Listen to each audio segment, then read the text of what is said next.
Steve Mason was born in Oklahoma City in 1959 to Ann and George Mason. His father was a local home builder. Both parents had a great influence on how he lives his life today. My mom, has historically been very kind and very outgoing and very involved in her community, and that's a part of me. My dad worked hard. He was a good dad. I remember I was in Boy Scouts and we'd go camping and he would go on the campouts. And my dad wasn't much of a camper, but he'd go on the campouts and hang around with the other men and drink coffee. But he'd go on the campouts, which had an impact on me. Steve liked school and was a good student. He graduated from Cassidy and went on to undergrad at Vanderbilt and graduate school at Stanford. He married his wife Kim in 1983 and worked in Utah building hazardous waste landfills that Steve says some people call dumps. A few years later, when he started his own company, he built one of the largest landfills in the country in Utah. But why did he name his company Cardinal Engineering? My belief is a company shouldn't be me. It should be more than me. In Mason Engineering, it's me. Well, that wasn't my goal even back then, is I wanted to build something that was more than me, that was everybody's that worked at Cardinal. The Cardinal is the prettiest bird you see out your window in Oklahoma City. We're St. Louis Cardinal fans. The Pope has Cardinals. You have the Cardinal rule about how you should treat people with decency, and you have the Stanford Cardinal. In addition to engineering, Steve has also been in the restaurant business for almost 2 decades, with his most popular venue being Earl's Rib Palace. Some would say Steve has his fingers in a lot of pies, but Steve describes it this way. Sometimes I think I have very short attention spans because I do a lot of varied things.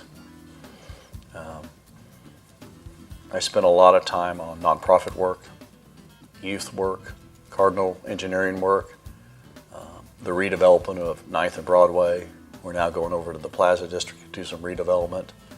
We went to 9th and Broadway originally because a friend of mine said, who's a realtor, Chip Keating, said, let's buy this building where Cardinal is at 1015 Broadway and flip it and make $100,000. We bought the building for $416,000. And $7 million later, we've redeveloped 10 buildings and we're still going. When the Masons came back to Oklahoma in 1983, they worked on the Arts Festival, and their family has been involved in the arts since that time.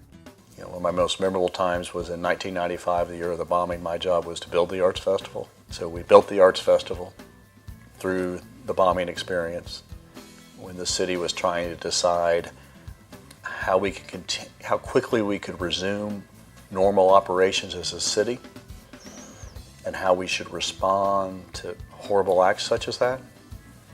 And while that debate was occurring for about 5 days, my job was to keep building the Arts Festival, which I kept building. And then ultimately, the Arts Festival was canceled. So that was a very memorable part of my life. Being a scout at an early age laid the groundwork for encouraging his children to go through the scouting program. The Mason family has 2 Eagle Scouts and a Gold Award Scout, an important program, Steve says, to build character and have fun. The Masons believe in building character. When our kids were in grade school and junior high, we used to solicit proposals from nonprofits for giving money to them. And then we'd have a committee structure which was us, and everyone would vote, and everyone had an equal vote, and it was a wonderfully great exercise. And that imagine saying to a 3rd grader, you can decide how to spend a chunk of money, and not a little chunk of money, a reasonable chunk of money. And I think it's very important to say to our children, to our youth, or even to the fellow adults, we trust you. We trust your decision making, and we want you to practice your decision making. And that was a really great process for our children to be making decisions as 3rd graders and as 6th graders. And a 3rd grader makes a decision differently than an adult does. Life lessons are learned in the defining moments of our lives. And Steve Mason has had many defining moments. This Renaissance, multifaceted man with a heart for his community, compassion for others, a desire to do the right thing for his family, his friends, his city, as well as his country, who deeply wants to leave this world a better place, is why Steve Mason is this year's recipient of the Oklahoma City University's Minder School of Business Entrepreneurial Spirit Award.